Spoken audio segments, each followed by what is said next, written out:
Lord, salamat sa mga ito na isang fresh revelation na naman, na isang opportunity na nakaharap ako sa inyo bilang mag-testimony sa encounter. Hindi po aksidente na nakapunta kami doon. Ang talagang ang Lord ang padala sa amin doon at nasaksihan namin kung ano ang ginawa ng Panginoon. Before anything else, gusto lang po mapasalamat sa aming sponsors.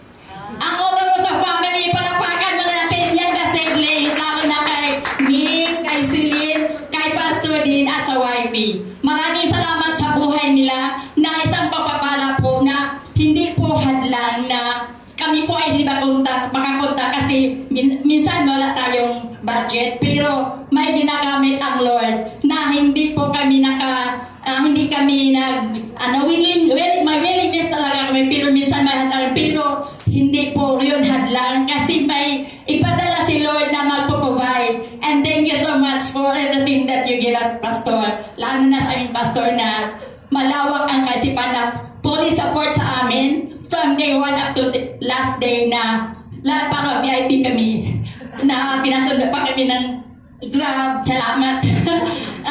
I'm so happy. I feel so grateful. Pasalamat po na isa po ako naka-attend sa live class encounter batch 14. Isa po, thank you so much. At magpapatulang po ako na sa oras na yon. Marami po akong tanong na kung ano kaya ang maramdaman ko dito. So, bilang nakasaksi talaga ako na makausap ko ang Panginoon, naramdaman namin yung presensya ng Holy Spirit na from day 1 pa lang, naka-realize na ako na ito pala yung buhay na makausap mo at ma-one-on-one mo ang Panginoon. Sa totoo po, sa day 1 pa lang, punong-puno na kami ng salita ng Diyos. At marami pa po pala akong hindi pa naisoko sa Panginoon. I'm sorry for that. Na sa katagalan sa pag-atin ko sa Panginoon, marami pa akong naitago dito. At nirealize ko na, Lord, ito pa ang lahat na nagawa mo ay may pagtawag ako sa iyo ng lingkod. At nagpapasalamat po ako na isa po ako na pinadala po sa encounter at na-realize ko na yung lahat ng mga kasalanan ko sa flashback yung mga nangyayari sa akin nung medyo pa ako, hindi pa ako sa Panginoon. Ang nag-flashback sa akin yung naranasan ng may rejection sa buhay. Magpapatuloy lang po nung bata pa ako. I-short ko na lang kasi baka na tayo ng oras. Yung time bata pa ako kasi yung sinabihan ng nanay ko, itong anak ko na maitim. So, feel ko na talaga na, ano ba talaga, anak ba ako niya? Parang yung feel ko na, parang hindi ako anak kasi ako lang ang ibang kulay eh. Pinag-iiba ako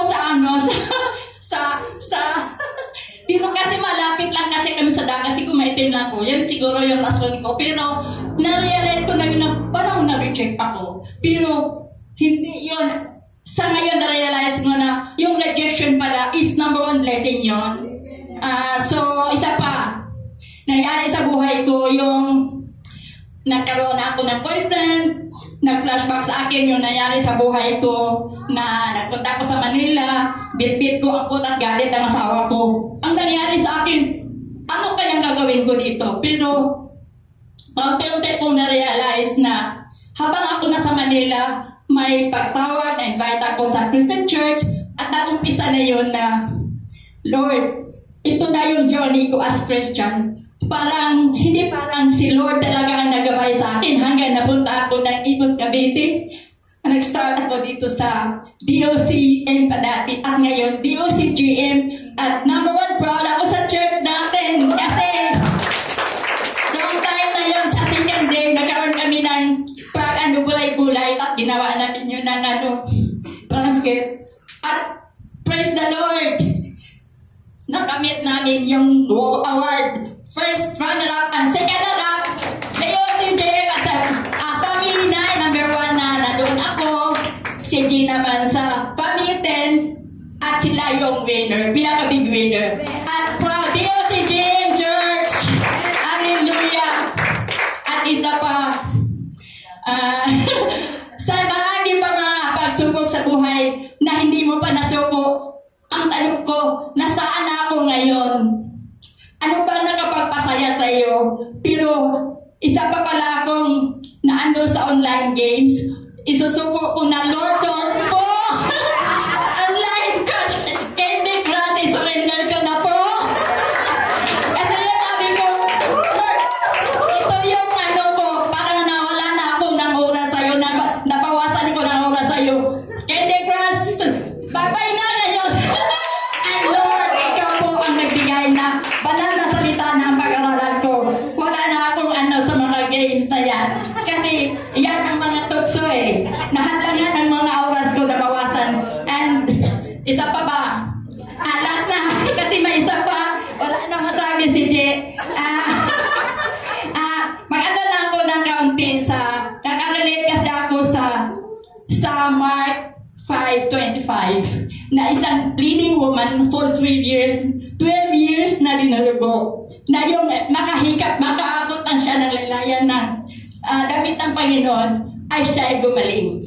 Katulad ko din, nagpunta sa Manila, may bit-bit na galit dito, medyo nag-bleeding niya ng puso ko, pero ngayon, pinagaling na ako ni Lord. Sabihin niyo na, pagaling na tayong lahat sa pagtagyan ng Holy Spirit. Thank you, Lord. And sabihin mo, your story, gawin mo si Lord ang na-author ng buhay natin. Thank you so much. To God be all the glory.